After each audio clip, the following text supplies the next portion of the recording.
doesn't matter. Yeah, but he tweeted. Yeah. I'll retweet it with the link. You tweeted it? Yeah, we're up, guys. Just Don't curse. what's up, everyone? Make sure that you can hear us correctly. Hello? We don't sound like robots or anything. Let us know. We can curse right now, can't we? My mic is off. I prefer not because I never know when these mics are going. Well, that mic's on. You'd be cursing over. To the people. People don't want. And they wouldn't want to hear that. Yeah, surely. You could get arrested in some municipalities. Yes, there you go. Beat me to it. Just confirming that you can hear us. First person in the chat, let us know. Or are we the Sorry only if you're people who are watching actually... this YouTube episode of the podcast from the beginning, because typically we got like 2 or 3 minutes of just. Oh, just fast forward 2 minutes. It'll be okay. Why don't you turn on your mic and talk into the mic? Because I'm talking to the people. No, do you want to? All right. Who's ready for some crazy Twitter talk? This interview with Miguel Marone's agent is. What's up, guys? It's hot. Fascinating. Yeah. If you think your friends would be interested, let them know. Tell them to smash the subscribe button. We're almost to 100 subscribers. Chris, Derek, So welcome. close. Should we give a prize to the 100th? I can't. I don't think I can see the people that actually subscribe. Oh, you don't get notifications? You can't. So I've been managing the Dirty South Soccer one too, and you can't there's no place like see a list. Because I want to do email. I want to do a contest of the people that have subscribed to the YouTube channel and pick a guy at random or girl at random and give him a prize. But I can't tell who is. Anyway, all right, we should probably start. Maybe welcome everyone that's joined us so far. If someone's listening and they see that we have 99, and they inform us that they are the 100th one, or would someone try to cheat? We're gonna have 300 people say that. Actually, I don't think I'm subscribed, so maybe I could get that prize. Rock 107, I'm the 98th caller. Rock 107. Sounds like good office. You're good not office. a company man. Sometimes I think I am subscribed. Actually, I don't know. We should really do this. As soon as the radio show ends, we should just post this. The post the in show, between the laps that we have. the full 30 minutes. Yeah, might as well. The directors. Maybe The that's directors. Maybe that's too behind. Some of that might not be fit for. Yeah. We'll see. Yeah. Maybe. All right. Should we start? Yeah, let's start. What's up, Atlanta? This is the MOTS Podcast brought to you by Dirty South Soccer in the palatial 680 The Fan Studios, where we are just in a heap. We are engulfed in this craziness on Twitter right now. Eric Quintana, Josh Bagriansky, Joe Patrick filling in for Sam Franco, managing editor of Dirty South Soccer. If you don't know what Dirty South Soccer is, then you've clearly been living under a rock. Your SB Nation station for all things. I want to interview you. If you're listening to this right now and you don't know what Dirty South Soccer is. How? Yeah. How? I want to know what your day-to-day life is that you don't get on the internet. You don't follow Lane United. Well, you're listening to the podcast, so you media. do get on the internet. So there's even less explanation for it. I'm You don't follow. Their only Atlanta United content is Atlanta United Fan TV, MOTS of the South podcast on YouTube only. Atlanta United Reddit. Yeah. By the way, Atlanta United Reddit, let's be honest, it's like a cesspool of just crazy Atlanta United news and rumors. It's crazy. I use it. I use it too, but I'm like, oh my gosh, some of the things that are said in there, I'm like, it's the purest form of the online chaos of Atlanta United social media. If you at its very core, Reddit really encapsulates it well. All right, you guys ready to dive into this? Yeah. First of all, let's Bandersnatch this thing, okay? I learned what that meant earlier. On the radio show. Yes. Bandersnatch. Means we're gonna wing it. Yeah. Well, I'm gonna let you. That makes it sound. I'm gonna let you choose your own adventure. I think we all know where we're going, but I'm gonna let you choose your own adventure. Do we want to talk about MLS schedule? Do we want to talk about Almiron transfer news? Do we want to talk about possibly loaning out Barco? Do we want to talk about Jose Martinez? Yeah, God. And the latest that's come out on him. We thought we were only going to go like 30 minutes. Now we're going to be stuck here. Where do we want to go? I mean, to choose me, your own adventure. Let's start with. I say we start with Miguel. And I think this is the interview that just came out with his agent, which was transcribed by Roberto Rojas. Quite literally about 30 minutes ago. Fascinating. Sorry. Transcribed in its full. It's about 30 minutes ago. I think the interview happened either earlier today or yesterday or something like that. Well, we got, and basically Roberto Rojas on Twitter went ahead. Who's a great follow, by the way. R Rojas 97, I think, is what it is. And he's always over. He's Paraguayan, so he's all over a lot of Miguel Almiron stuff. And he just transcribed this interview, and it's jam packed with real substantive quotes from Miguel Almiron's agent. All right, do we want to take the big bullet points? By the way, Yeah. did I leave anything out in terms of the introduction? We just got so heavy into this thing that. No, I think we You cool. said our just names. a few big bits to cover. We're excited and Yeah. yeah. All right, Daniel Campos is the agent. Roberto Rojas is the one that was transcribing the interview. The first, and we just selected kind of the bigger bullet point tweets that Roberto Rojas translated. Daniel Campos, we are in conversations. We are in talks with clubs in England. There are 2 or 3 clubs interested, and we haven't been able to advance on anything in a definite form. England, 2 or 3 other clubs. Big thing together. So yeah, in so conversation. there's something in all these quotes being revealed. Yeah, 2 or 3 clubs interested in him. That's one thing that's basically been batted around. We didn't know for sure. Now we do. I want to skip to one that's a little bit later that we were gonna go in order, but since we mentioned 2 or 3 It's other fine. clubs, Yeah. there is interest from clubs from England, Germany, and I'm translating this directly, so if it sounds a little weird, sorry. There is interest from clubs from England, Germany, Italy, Spain. There is no rush. We are working hard. Obviously, the Premier League interests us the most because who isn't going to be interested in the Premier League? Because I get the biggest agent fee almost certainly. Yeah. Is what he's really saying. That's where the money is. England, Germany, Italy, Spain, biggest clubs in Europe. I would have been.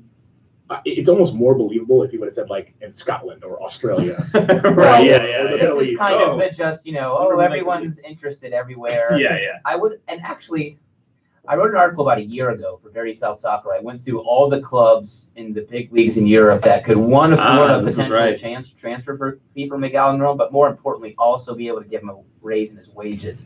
And when you look at the vast majority of the non-big clubs, and certainly in Italy, to a lesser extent Spain and Germany, it's very difficult. I mean, basically, they're committing a ton of capital, investing a ton in Miguel Almiron if they're willing to pay that transfer fee and basically make him the highest paid player of the club. Whereas the big clubs in those countries, the Juventus, your Inter Milans, although Inter's been linked with him in the past, but probably he's not quite on that level yet. So he's basically just listing out the big 4 countries, Yeah. the big 4 leagues in Europe. I think when you get outside of England, the only teams that could really afford him on the kinds of money that we've been talking about are the teams that are involved with Champions League or Europa League. Yeah. No one below Europa League in Italy or Yeah, Spain or and wherever. some they're not clubs- going to be able to afford him. Yeah, it's particularly in Italy. Some clubs, I think, in Europa League, in Yeah, Champions probably, League, yeah. would struggle Yeah. to afford him because the disparity in wealth between these clubs is so big. So that quote, very interesting,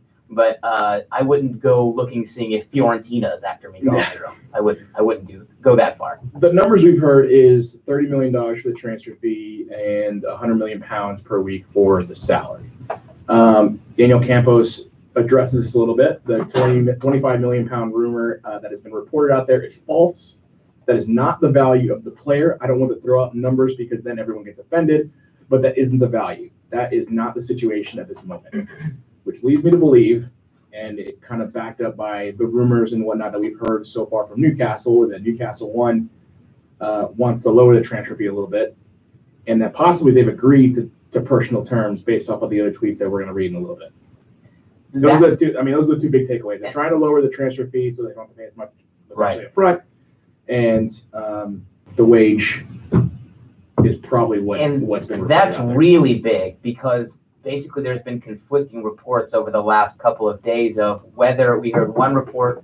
I think they both came out of England, correct, Joe? But one report said Yes. that the transfer fee wasn't agreed. The other said the transfer fee was agreed, but Almiron was asking for too much money. Assuming that Campos is speaking the truth here, and in this case he has no real reason to lie, I think this shows that the salary, Almiron is more or less ready to sign on with Newcastle, but the key is the transfer fee being agreed, not so much the personal terms with him and the club. Yeah, and it was interesting. I hadn't really thought about it, but it makes sense that the agent really wouldn't be involved in this. He was kind of talking about he's like, yeah, we had a deal pretty much agreed in principle on his salary, and then he was like, yeah, and I don't know what happened between the two clubs, like they just couldn't work it out, but I wasn't involved with that, which makes sense. He's only involved with the money that Miguel's going to get. Yeah. But yeah, apparently they couldn't come to that agreement. But I would just caution people. I'm almost certain that the guy from The Guardian who reported this morning, right before this interview that Daniel Campos had on with Bruno Pont, that they had agreed personal terms probably came from Daniel Campos himself, because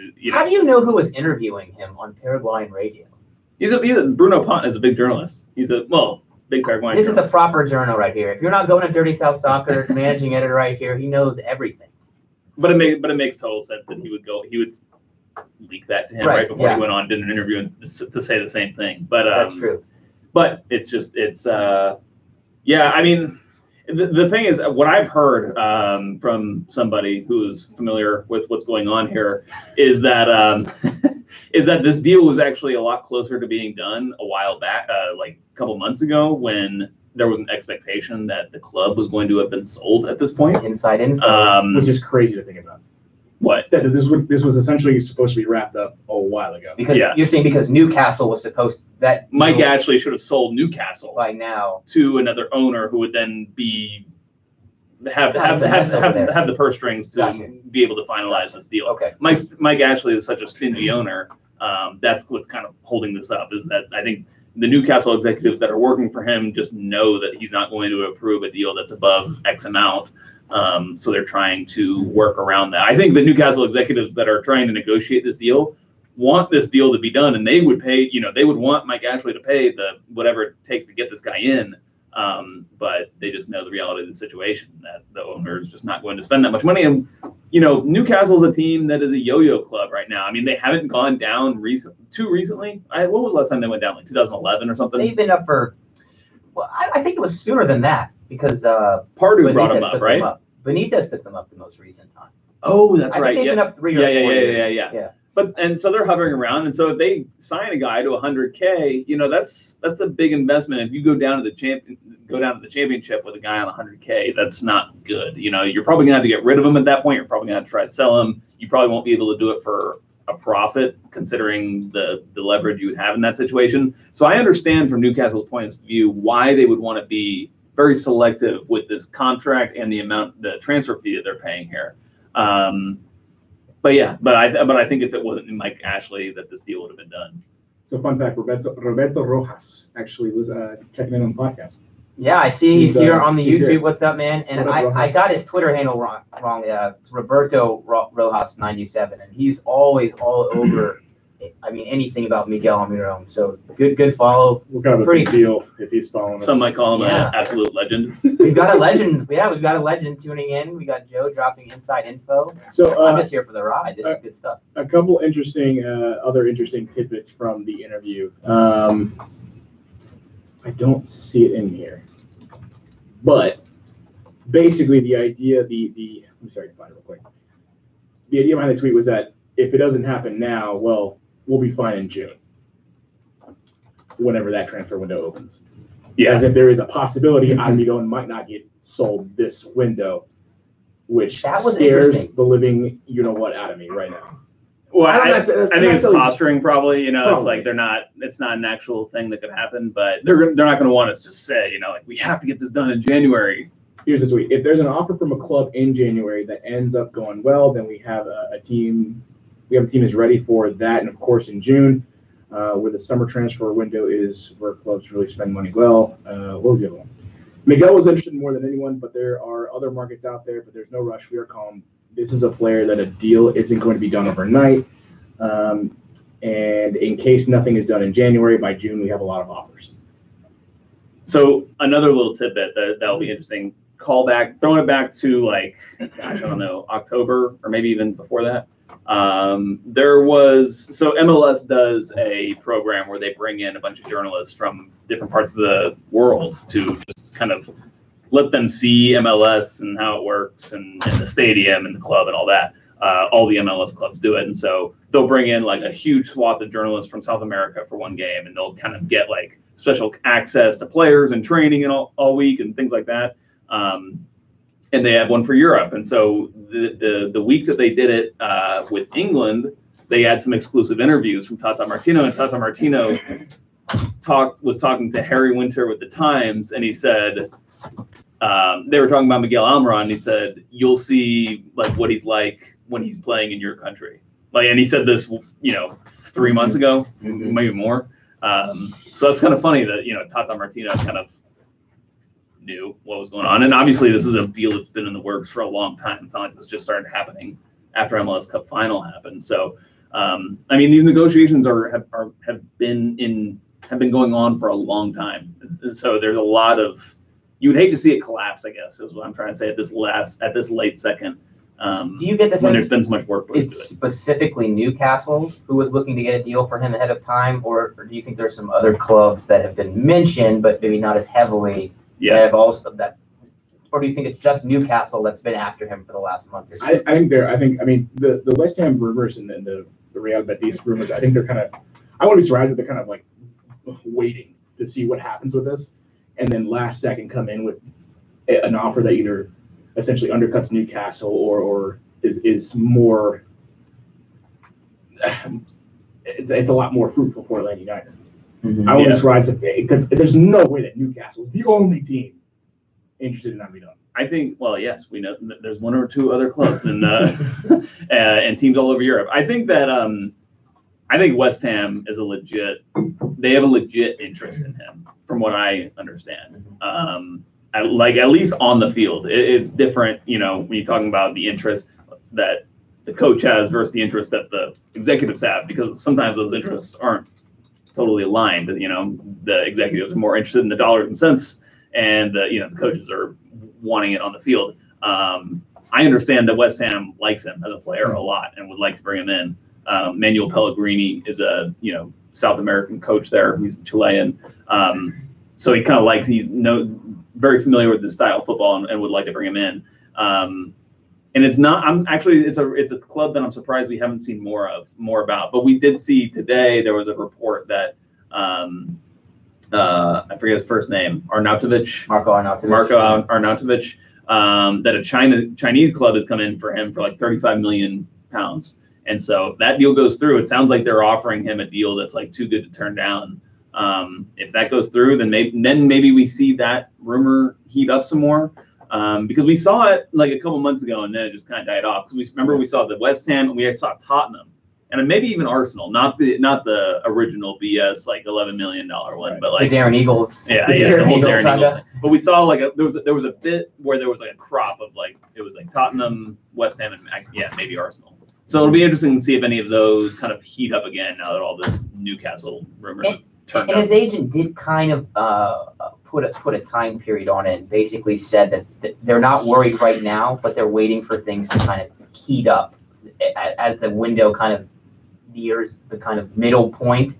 And that's where a lot of more clubs will start to come in, when they'll recognize, what their financial situation is, whether you're able to sell an Arnautovic with West Ham is huge. A lot of other clubs are in that same position where they're going to it's going to become clear to them where they can move money around as you get closer to January 31st. So I think you get the sense from Almiron's agent that they're expecting that other interest to heat up after the 15th, when the window and when we enter the second half of the transfer window. Yeah, the pressure really turns up at that point. Right. And teams have to. Something's got to get done. Atlanta United is going to be in a weird position if they're sitting on 4 DPs. Well, that's a big part of it. The close of the transfer go ahead, Joe. Well, should we talk about? No, we can hold off on that one. Okay. I do want to talk about look. I don't care how much a team pays for. It's not my money, and certainly beneficial for us if they pay more. I do want to talk about the money being associated with Miguel Almiron, the $30 million transfer fee, which is likely going to be something lower than that, and then the £100 weekly wage. The £100,000 weekly wage for Almiron, specifically with Newcastle. It hasn't been talked about much, at least that I've seen, but I do start to wonder from a Newcastle perspective. And again, I don't really care how much they pay him on a weekly basis. I hope Almiron gets paid, don't get me wrong. But it's not my money. I don't know that, and I feel like I'm going to take some heat for this. I don't know that Miguel Almiron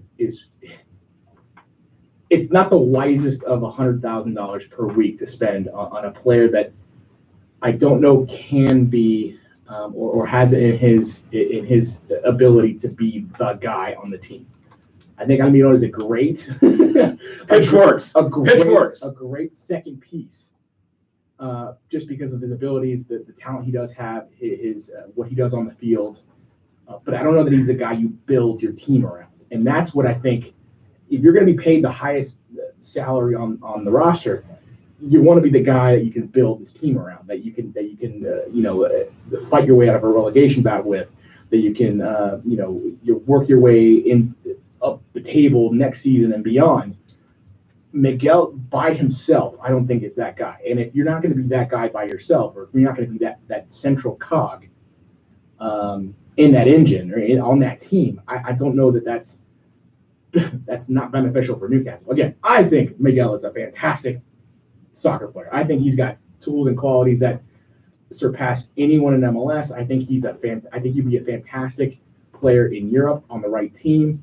I just don't know that Newcastle is that team. I don't know that's the wisest £100,000 a week to spend on a player that isn't going to be, in my opinion, that won't be the main, the guy that you can build your team around moving forward. It's important to remember that this is in the context of like a Premier League team. Right. He can be that guy on an MLS squad. Right. So in a sense, I agree with you. I see where you're coming from there, because he's not like a guy who's going to score the goals for you. He's not going to be like unlocking defenses. I think in a specific playmaker. System, yeah. Yeah. If you were to go to a team like Leicester, I would be like, oh, yeah, he's worth that amount of money, because it plays right into what Leicester City like to do. Yeah. Turn and run up the field as fast as you can. Yeah. But on a team like Newcastle, a team fighting for relegation, a team that needs more than just one piece. I see where you're coming from. And again, it's not any crap on Almiron. I love Almiron. I wish he would stay forever. It's obviously not going to happen. But again, looking towards his future, looking towards what he could be at the next level, I don't know that Newcastle's the perfect fit. Well, this is just where I'm just super interested to see if you're right or not, because Me too. Because I think that's kind of the litmus test of where MLS stands, or at least like, how we know that Miguel Almiron was the best player in MLS over the last 2 years. Absolutely. How does that stack up on a worldwide stage? Because we don't see MLS really competing. I mean, we see them in CONCACAF Champions League, but still we don't really know how good these Mexican teams are. So it'll be interesting to see. It'll kind of give us something to be like the banana on Reddit, like something to compare him to. It allows us to compare the whole league to kind of see where the quality differences are. It's a little unfair, that mindset, I think, for Miguel Almiron, for the league itself, because I don't think you could base how good a league is based off one player. But you're right. That's how it's going to be seen. It's going to be, how does this player compare? I just think Miguel Almiron is a great, the way to describe it on the radio show, he's the, if you put Odell Beckham on a team with a fantastic quarterback, he's that game changer. He's the wide receiver, to put it in American terms. He's the guy that you don't necessarily build around, but he's the guy that without him you don't succeed. He is as important a fixture as the guy that you're building your team around. But again, I just don't know. Look, and again, I don't care what Newcastle pays him. I don't care what they spend on the transfer fee. I don't care what they spend him in regards to weekly wage. I think that Almiron eventually, what I hope is not with Newcastle, but I hope he does. I think he does succeed in Europe. I just want to make sure he's going with the right team, because I don't want to watch him for the next few years and watch him struggle as mightily as he might with the Newcastle. I'm with you that I'm not concerned about what he gets paid. I'm also not concerned really about what Atlanta United gets paid, because we know that they're going to be making a big profit on this. How much of profit they make is really not that big of a deal. I'm more concerned to see how he does, because I think that should be the most important thing here, because that's going to affect every other player we try to sell. If he goes to the Premier League and plays really poorly, I don't expect him to do that. But if that happened, that's going to affect Joseph Martinez's transfer value. That's going to affect Pity Martinez's transfer value. So it's going to affect the value of anyone that's looking to come to Atlanta for the specific purpose of going to Europe. Yeah, and it might affect Kaku's transfer value in it. If they want to sell him. So not that I'm saying that it really should. I don't even know if I quite agree with that, but that's how teams are going to see this, and that's why Darren Eales has been saying the number needs to start with a 3 if he's going to get out of bed and pay attention to it or whatever. That's apparently what we've heard from today from Miguel's agent. That's not true, but also that it shouldn't be expected, because why if you're a Premier League club, you've never seen an MLS player come into your league and perform well, or just come into your league at all, really. It's Like, still there's maybe still they have, this prove it to me Yeah. mindset. it's Even like coming- shopping at a new market. You know, it's you have to be confident in what you're getting, and when you get guys from a league that's established that you know you're getting quality from, then it's you're more likely to spend what it takes, as opposed to we haven't seen a player come through from MLS and perform well in the Premier League. So yeah, you're not going to be able to get the prices that you might necessarily like. Eels might value him at a certain price because he's seen him in training and he knows. But those kind of anecdotal pieces of evidence don't pay. This is the reason. That's the reason you don't see offers from bigger clubs that could pay that money and wouldn't look back at it, because there's still a sense of well, does he look this good because of the opponents he's playing, because of the quality of the opponents he's playing? Does he look this good because he's essentially on the best MLS team from 2018, that he's surrounded by the best players? Is this his talent? Is this what he's capable of doing by himself, regardless of who's around him? And again, that prove it mentality, that's why you don't see the bigger clubs, I think, going after him and easily going, yeah, here's $30 million. Yeah. Yeah. It's a tough one, though. I mean, I agree. think you could make probably what you guys are talking about is the reason that Newcastle are not really, that they're balking at 100K a little bit, is because of MLS's reputation. If he goes over there, Go ahead. if he goes over there and tears it up, then I think the next player, kind of as Joe alluded to, coming out of MLS, it won't be as much of an issue. But I mentioned this earlier on the radio show. I think it's a completely fair starting point for Miguel Almiron to say, yes, I want you to, you are buying me to be that player, especially if you're Newcastle and you're going in the January window and you're spending whatever it is, 20 million, 25 million, whatever that number is going to be. If you're spending that in January, those are players you're looking to turn the course of, certainly at least this season around. So I think it's a fair starting point, and the key is going to be, first of all, are Newcastle willing to do it? And the quotes indicate that at least from a salary standpoint they are, but that transfer fee is going to be big, and whether they're willing to pony up that extra bit of money, because that's really what I think the big part is the transfer fee. That's where we're talking an extra $5 million or so. I think the numbers with the salary are probably a little bit closer, and obviously we know that they've already agreed. But you're talking about pretty large chunks of money for Newcastle to spend, between 25 and 20 million, or 15 and 20 million. And the fact they're buying a player from the league that, yeah, he's the best player, but as Joe said, no one has come to EPL. I mean, I would say Clint Dempsey may be an exception, but no one has come straight into the Premier League. And Dempsey was making nowhere close to that amount of money in Fulham, I guarantee that. But almost a free. Yeah. Not this much has been invested in an MLS player financially until now. Right. So that's why I think you're getting a big kind of debate with the transfer fee, because that's a lot of money that they'd be deciding to commit to Almiron that could go to someone else at a time where they're pretty desperate, between the club obviously not being in the best shape, but also that they can't afford to get relegated for a third time. Derek Creighton says, Almiron's his own player. He's a great 8.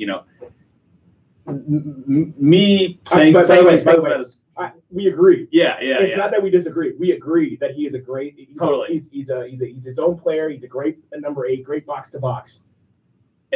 Yeah. But that's with Atlanta United. And that's what I'm trying. What I'm trying to say is, I think he's a great player. I think he will go over and do well. I think all these things. Newcastle isn't necessarily going to buy Miguel Almiron because I think he's going to be good, or because Darren Eels doesn't think he's going to be good. They have to make their own judgment on this, and they have. It's the way that it's the way that traders buy stocks. It's not like they like Apple, so they're going to buy Apple. They're going to do a lot of research, and there's a lot of technical things that play into the decision and the transaction. More importantly, I think you have to just look at the market. Who are the types of players that are earning that 100K per week number and more? And if you look at them, they minimum Jamie Vardy, Alexander Lacazette, Marco Arnautovic. What do those guys have in common? They're goal scorers. That's mostly what's valued for the big money. And Almiron might be a great box-to-box, but there are very few box-to-boxes that are making that type of money. And the ones that are, N'Golo Kante, Naby Keita. So players going to big clubs that are already well established. So maybe you could argue he's worth 100K a week, but in this market and what demands those type of wages, I don't know that he necessarily fits that profile, although I think it's totally fair for him to ask that and hopefully agree with Newcastle on that type of money. So 2 things. One, Newcastle right now sitting on 18 points, 15th place in the Premier League. Southampton is 16 points, right at the cusp. Well, they're in the relegation zone, but obviously that's not that far from where Newcastle is. As the season progresses, if Newcastle isn't as successful as they want to be, and they get closer to that relegation zone, do they hold on to their checkbooks a little tighter, or do they open it up a little more? What happens there? That's true. I mean, that's another thing that we haven't really discussed is what happens on the pitch. It's going to be very largely determined on whether they're willing to spend a few extra million on him. And certainly Atlanta United will be watching that as well. I mean, if things go south for them over the next couple of weeks and they haven't made a signing yet, they're going to come and say, look, you can either make this signing or you can go down again. And if they go down a third time in the last, 10 years, 15 years? Netflix will be making it. I mean, it'll be right there with Newcastle and Sunderland. I mean, the regional rivals doing the same stuff. So I have a question. We didn't even address this on the radio show, but what do you guys think is going to happen? What's your prediction for? I think he's going to get. I think he's going to get sold. I think he's going to get sold for a little less than what the O'Neill wants. I think that the weekly wage is probably going to be around 100,000. Do you think to Newcastle? You think he's going to Newcastle? Probably. I think that MLS will create a fourth designated player rule and he'll stay because, as we all know, the MLS is in Atlanta United's pocket. We say that, but does Atlanta United even want to pay a fourth DP like that? Like, is that the kind of money that they're? Oh, sure they do. I know that Uncle Arthur can afford it. I know that he's got money. I get that, but come on now, he'll keep. You But just gotta seriously, because the plan with Almiron was always to send him off to Europe and make a you're right. penny off of him. So you do. If Joe says Newcastle, I say Newcastle. I'll go with our inside man here, but I do think that my one prediction is I think we will absolutely see some more substantive links coming from other clubs over the next week to 10 days. Here's the other thing. We sort of talked about it, but I don't think we actually specifically dove into this. What position did Almiron play with Paraguay? Generally. I don't know. He played wide quite a bit. Did he? Yeah. Yeah. That's the other. I mean, we're talking about box-to-box 8. Oh, go ahead, Eric. Yeah, we're talking about that box-to-box 8 like it's a sure thing. That's how Newcastle is analyzing what he is for Newcastle. But again, if he's a winger, he becomes a piece to the bigger puzzle. I could definitely see him getting played out of position by a Premier League. he becomes a piece out of that puzzle, and if he's going to be a piece of that bigger puzzle, again, that's where I and look, it's not my money, I don't care. But that's where, as a Newcastle owner, as a fan, I'd be like, well, why are we paying him that much? Why are we thinking about paying him that much if he's just going to be another piece, a fantastic piece? Don't get me wrong, but if he's just another piece, that may be one of the things we need, but we really need someone else over here, or a more central cog that we can build our team around. I'm not saying that Almiron isn't someone that you can then, add to whoever you're building around, but the valuation of what the player is and what you want to pay him for what you predict he will be for whatever team he ends up going to, it's a lot different than the way we see it. We see him a very specific way as a box-to-box number 8 who flies up the field, has a cannon of a left foot, not much of a right foot. Yeah, we know that. In my opinion, very easily defendable in the final third, but that's okay. Should hear Eric shouting in the press box when he's. No, I've never shouted in the press box. Not shouting. I've always said, take it with your right foot. Not take it with the right foot. I just sit back and I'm like, if you watch a video on Almiron, he's not going to. Yeah, well, that is what like that makes him pretty easy to defend. How I forget the one goal against, I think it was Orlando, where he just posts up on who was it? It was Will Johnson. Which goal? I'm just trying to remember. The one where he's running all the way up the field, he totally just beats a defender, uses his strength. Oh, at home, Jonathan Spector. Yeah. I believe his career ended. How you don't know he's going to your left to Almiron's left is beyond me. It's too good. But I'm going to go out on a limb and predict West Ham gets in there, and I think they get them. Great. Well, now I say West Ham. Because I think West Ham with the big stadium, they will be more willing to afford the bigger wage. That tends to be easily. That tends to be like a correlating figure. Is the bigger the stadium, the more you can pay in wages. So I think that they will be more willing to do that, and I think the transfer fee will only be like 18 million, something like that. High teens. That's going to be a big part of it. That's my guess. West Ham have so Arnautovic is making 100,000 a week. Chicharito, who's another player that they might try to move, is making 140 a week. Andy, God, they have some overpaid players. Andy Carroll's at 90 a week. Almiron and Chicharito on the same team? Yeah, it'd be interesting. I mean, it'd be fun to watch. And you know, there's a huge South American. You've got that's great. But you've also got, you've got Lanzini on that team, so you've got, a South American connection there, and then obviously Chicharito, the CONCACAF connection. So I think that could be a good fit for him, and also a club that doesn't look like it's going to get dragged into the relegation race, where he have some time to adapt, get used to the club, get used to England, as opposed to Newcastle, where, kind of like you guys said, they're buying you to throw you right into the fire and get them out of the relegation scrap. Not necessarily the case with West Ham. Look, I'd love to see him go to a team in Germany. If that's a real thing, I would love that. That'd be fun to watch. No, I want to see him on NBC Sports. Sorry. Have we wrapped up the Almiron thing? I want to do this before I move on to something even more crazy that we found out through this interview. The Joseph stuff? Yeah. I mean, and then let me read the tweets. In the next 5 to 10 days, we will have an update. And if not, then we will look to other markets. This is in regards to Almiron. And this is his agent, Daniel Campos. He then says, I want to say, and I don't have full context of the audio, but Roberto Rojas, if you have the actual audio, please send it my way, because as a Spanish speaker, I'd love to hear the context of how these questions are answered. He pivots, and again, no full context here, but he just pivots and almost unwarrantedly just says there is a 0% chance that Joseph Martinez will go to Real Betis. It's almost impossible for that to happen, and Betis can't pay a player worth $30 million. He then says, I'm not speaking for him because you're not speaking for Joseph, because I know he's a wonderful guy, but I know that there's 0% chance of Joseph Martinez going to Betis. Did you guys know that was a thing? No. Yeah, so we looked into this, right? Because I had no idea that was a thing. So there was a link from Jose Gavilan, who is a reporter for, I got all these people that I don't know. So he reports on the Bundesliga, but anyway, and he's got 10,000 followers. That's a big way to track, and he does link them with Real Betis. But the agent saying I'm not speaking for Joseph Martinez. Let me tell you one thing. He's basically speaking for Joseph Martinez. He is speaking for Joseph Martinez. It was a weird way not to speak for someone. The fact he adds in randomly that he's a great guy, I mean, could it be any more obvious if they have a relationship? And so, I mean, we'll see. I don't.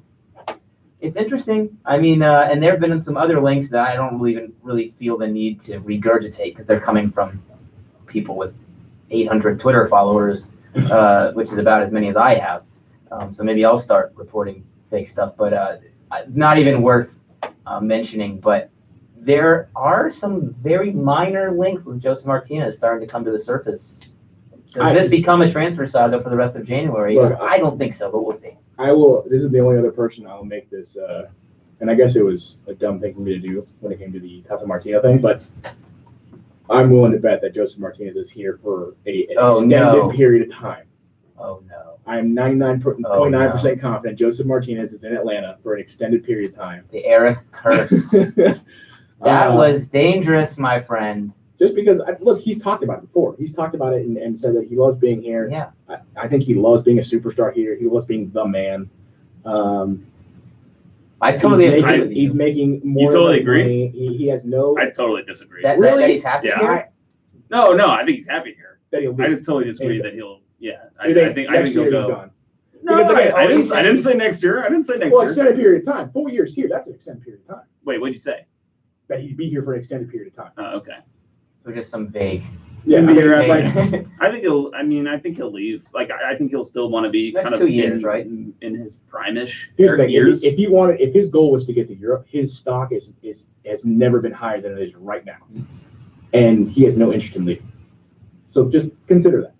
If you're a guy looking to get to Europe, and that's your goal, to make a name for yourself in the Premier League, in La Liga, and the Bundesliga, whatever it is, now would be the time to do it. And he's not interested. Reports that he was discussing in an extension. Yeah, he should be saying a contract extension this offseason. So that would. My assumption is that next year was going to be his last year. They're extending the contract out for 2 more years. That's pretty standard. Option on that last And drives his value up. Yeah, on that For transfer fee. would be that 6th year, I guess. Option for that year. So if he wants to go after that year, boom, there you go. But they would sell him way before that because they wouldn't True. want to. They wouldn't want to wait till his contract runs down.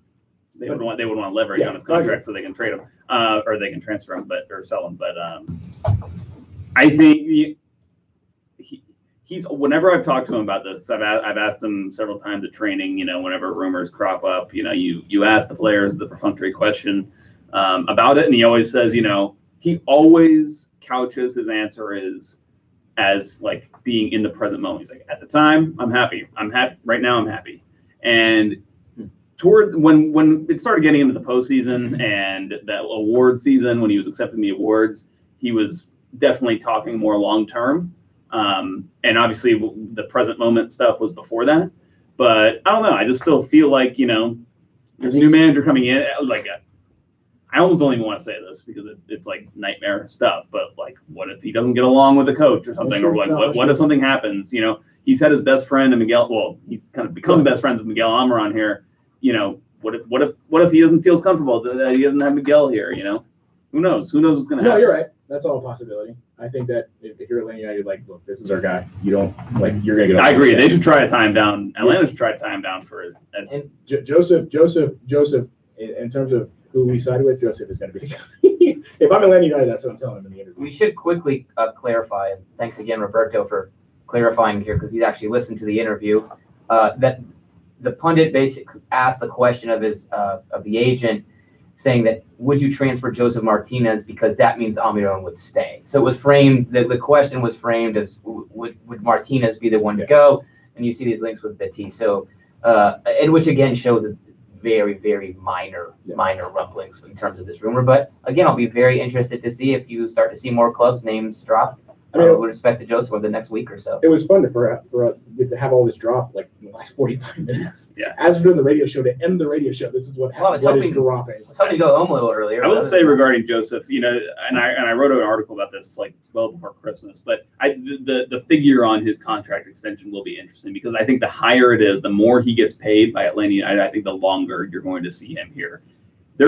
You could make the case that he would actually not want to take a deal that is for as much money because it makes him if he's thinking I want to go to Europe at some point, and it makes it more difficult to move him if he's on a bigger salary. Especially if he keeps scoring 30 goals a season, if he's locked up 3-4 years down the line, his transfer value is going to be huge. Yeah, so I think if fans might kind of cringe a little bit if they see him come in as like a top 5 paid player in MLS, but if that happens, I think that's probably a good sign that he is going to be here long term. If he is, I think he should be the top player in MLS. Personally, I think he can make every case. He can make the case to be for sure. I think every Atlanta, not even every Atlanta United fan, every person that watches MLS that happened to watch the 2018 season knows that he should be the highest paid player in MLS. If he's not, then I'll fully agree that he's at some point in the near future going to take off. At some point, he'll get traded. Oh, I'm sorry, sold. Sorry, American sports on the break. I know. We'll see what happens with him. I mean, it's not it doesn't seem like he's desperate to leave, like you guys are saying. Like as Almiron obviously came to Atlanta wanting to go to Europe. Joseph was coming back from Europe. He's been there. I think his personality being the way it is in a place like Atlanta, where he can really. I think that's the big thing for him is he can really do what he wants, and because he's not. I mean, he's a good teammate. We're not saying that, but he's just kind of an eccentric personality, and in Atlanta, he can do what he wants and be comfortable. He becomes, I don't want to say an afterthought or anything like that if he were to move to any other team, because he would still be a massive focal point in whatever transfer he would be a part of. His value is not what Atlanta United is for Joseph Martinez. Yeah. Joseph Martinez has proven he can do what he does with Atlanta United and MLS. Already been to Europe. Anyone that's looking at Joseph Martinez that's true. From Europe is going to look at his time previously in Europe and think, well, that's true. And is this because he's gotten better or because of the talent he's playing against? Piggybacking off what Joe says, if he signs that long extension, he's going to be worth a ton of money, transfer fee wise. And as he should be, if he continues to score at this ridiculous rate, he's going to be worth probably more than Almiron is now. If you're talking about leading scorer, Mm-hmm. 2-3 seasons in a row, locked up for 3 or 4 more seasons, and clubs are going to say, look, we saw what you did at Torino. We're not going to spend this. They're probably priced out realistically. We think you're a fantastic player. Yeah. Like everyone thinks he is. But because of the fact that you're locked down for 3 or 4 more seasons, Atlanta United can negotiate for a huge transfer fee if he continues to score goals the way he is.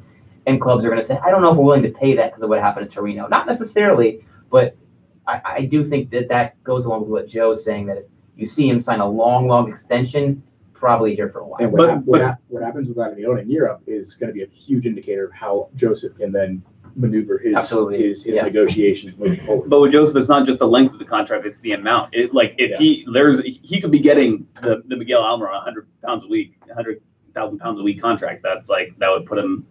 He could be getting that. That's like $6 million a year deal. And if he's on that, if he's already making 100K, who are you transferring him to? That's going to pay him 150, 120, 150. More than that. That's a good point. The amount of clubs that you can do deals with narrows considerably. The market, you would have to sell them to a Champions League team. We talked about this with Almiron, how these players are kind of getting squeezed. These mid-level, upper mid-level players are getting squeezed out because the market demands so much for every player now, and some clubs don't necessarily want to pay that. With Joseph Martinez, that would be magnified even more in terms of shrinking the amount of clubs that could afford the transfer fee and to pay his wages. And I think that's something with MLS. I think a lot of us think of MLS as a league that doesn't pay the same kind of wages that other top leagues do. But the fact is that the DPs do. The DPs' wages are absolutely much more competitive on the worldwide scale. Obviously they're more competitive, but they are on that same scale. The rest, the TAM players, those guys, they're not making the same kinds of money as guys do in Europe. But the DP players are making that. Plus, you don't even take a cap hit for your DP. No, you don't. Yeah, so you get a max budget charge. You can easily pay. So you take a cap hit, it's just not anything significant, don't you? Yeah, you take a cap hit of 600, but I'm saying beyond that. Right. Yeah. Gotcha. Yeah. All right. Let's go to La La Land. Let's do it. Because this isn't going to happen, but because it's out there. Let's assume that, and because of the tweet. Look, the tweet had a little fuel to this fire, but I lost the tweet. I don't know. Talk some extra Daniel Campos basically saying that, if nothing happens this transfer window, there's always the summer transfer window, which leads you to think, well, Atlanta United can't play in the MLS regular season with 4 DPs. What would the solution be? And there have been discussions or reports suggesting that maybe Barco could be loaned out specifically to Independiente, to which I initially saw that and laughed. Barco can be loaned out, technically. Yes, he can be loaned out. Any DP can be loaned. And you do, if you loan the DP, then you get the DP slot available. It opens up. Here's the thing. When you loan a player, the DP slot opens up, but the player still has to receive the money that he is obligated to get. So I forget what Barco's on, but it's $1.5 million or something like that. Independiente is not going to be able to pay him $1.5 million. If they could have paid him that much, they would not have sold him, right? That's the reason he came to MLS, is to make that kind of money that he couldn't afford in Argentina. So so no one's paying him that amount of money on loan from Argentina. They can't afford it. So that means that you can still make a loan agreement where they're only paying a partial amount. So what are they paying? 50%, 20%, 70%? I don't know. I don't know what they would pay. Probably wouldn't be. I would guess it would be less than 50%. To be honest, I was gonna say 25%. Yeah. I'm guessing he was making less than 50%. He was probably making on a basic I mean, probably his first pro contract is probably what he was still on. Maybe 100, 200. Yeah.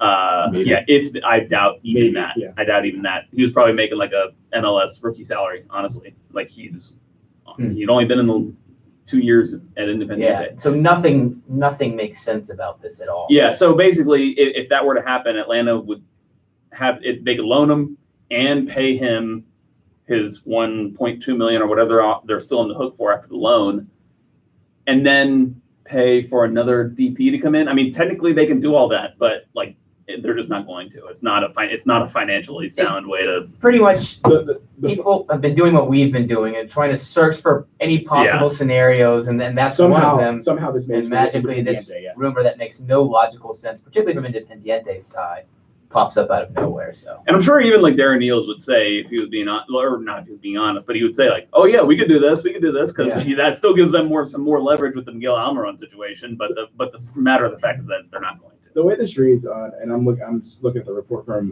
Dirty South Soccer regarding the potential Barco loan. The first line, reports out of Argentina suggest that Independiente inquired about the possibility of bringing Barco back on loan, but Atlanta United is reportedly unwilling to part with the player unless it receives a bid of at least $15 million. The team paid to acquire the Argentine midfielder, which to me suggests that they heard the offer and they were like, yeah, sure, if you pay us back the $15 million we gave you. Right, yeah, exactly. And that was the extent of that. Like, all right, yeah. Thanks, bye. Right, yeah. Peace. They just end of conversation. Peace, and they just disappear. Yeah. And then, I mean, I think Atlanta would I think they would part with Barco to get their money back, but they're not going to get that right now. And then as soon as that moment ended for Darren Eales, you had the Thug Life moment. Right. Yeah. That's exactly right. I mean, I'm sure it was open and shut. I do tend to believe that they might have made an inquiry because they're following the Almiron situation I'm sure they're as well. Yeah. And maybe they just said, hey, you want to send us Barco and we don't pay him anything, and then you can keep the Almiron on the roster. So I do maybe believe that there was like an inquiry just to maybe feel it out to see maybe Atlanta United will get desperate to loan him back to us.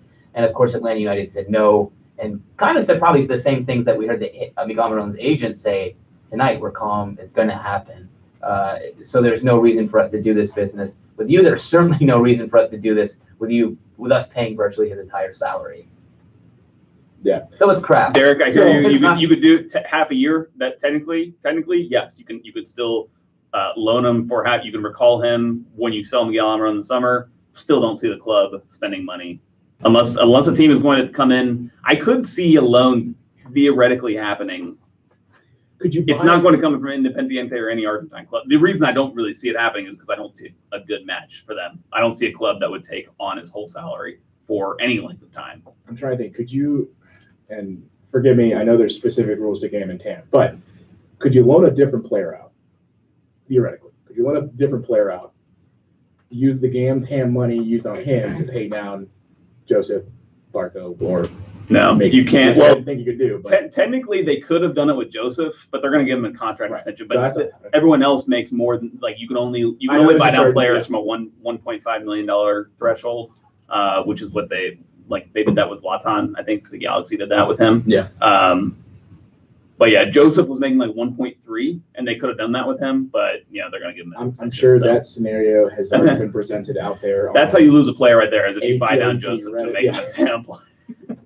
Just the blatant disrespect of doing that. All right. Again, the sticky situation becomes a sticky situation if, for whatever reason, the transfer deadline gets closer and closer and closer. You've got Atlanta United who starts training on Monday. God. So this is what do you do with Almiron? Still technically a player. He's out on social media today, posting a picture of him saying "soon" on top of a soccer ball with all his Atlanta United stuff. Wow. Does that mean he's coming back, or does that mean soon he is leaving, or what does that mean? We don't know. But we don't know. But we know that in all likelihood, this is all not going to be resolved by Monday. So what do you do in training? If it's me, Almiron comes to training. You wrap him in bubble wrap. You put him in a padded room. You're not allowed to do anything. We'll give you a treadmill in that padded room. You run, stay as fit as you possibly can. Because if you get hurt, that's my work. Is that if he gets hurt, all of a sudden his value goes down. You're definitely not getting the money you want for him. You're probably still going to have to get rid of him anyway, and he's going to be hurt. I wouldn't let him step on the field if I'm Darren Eales, if I'm Bocanegra, and I'm still trying to sell. And our inside. Does Picky Martinez show up to training come Monday? Well, even though he hasn't been officially announced. I don't think he can, right? Because technically he'd still be under. I mean, River Plate player. whether a team announces a player or not is irrelevant. But I don't think he could just come train. If he Because signed a he's contract, doing- it's up to the team to announce the player. It's not that the contract. The fact that the team hasn't announced the player has nothing to do with the fact that he's an Atlanta United player. But is he officially? If he signed the contract, yeah. I don't know. Do you think he's actually? Because surely. So do you think he's signed, but they just haven't officially announced him yet? I think it's done. It just hasn't been announced. So based on the way I agree it's everyone's talking about it as if it's done, as if it's a for sure thing. I don't think you see LGP talking so blatantly about how he's going to make such an impact on the team. But if he hasn't physically signed the contract, even if it's all printed out, then he couldn't. I guarantee come you, train for Atlanta, right? Okay, He that's a technically different still be a scenario. River no, Plate but player. I guarantee you he's physically signed. That for he Atlanta. signed it. Yeah. Okay. That's what Well, I said earlier. reported. If Pitti doesn't show up, then yeah. And we've got Roberto checking in again, saying Almiron will be back to Atlanta on Monday. We're just breaking news. Look, wrap that kid in bubble wrap. Here. Thank you again, Roberto? I agree. No. Wrap him in bubble wrap. Roberto. Put him in a padded room. Don't let him get hurt because that is. What do you do then? That's a great point. I didn't think What do about you do? getting hurt in training. I mean, I wouldn't let him step foot on the field. Don't put cleats on. Don't walk around. Here's your couch. Watch some TV. I honestly wouldn't let him do anything. He'll probably just work in the gym, I would think. Just maybe some stuff Under I heavy guess. supervision. I just If he's doing weights, put the fake weights on there, man. I just want to see even if he gets in there, I just got to see some just short clips of some rondos and training with all those guys playing. It'd be incredible. Wheels are turning. Thinking on the fly here. If the club knows he's coming back, if the club knows he's coming back Monday, I think they'll announce Pitti. Like They have to, right? yeah, they would. I don't see. Yeah, actually maybe not. I don't By know. the way- Almiron's coming back. By the way, for those of you that don't know, Yeah, Frank, I know.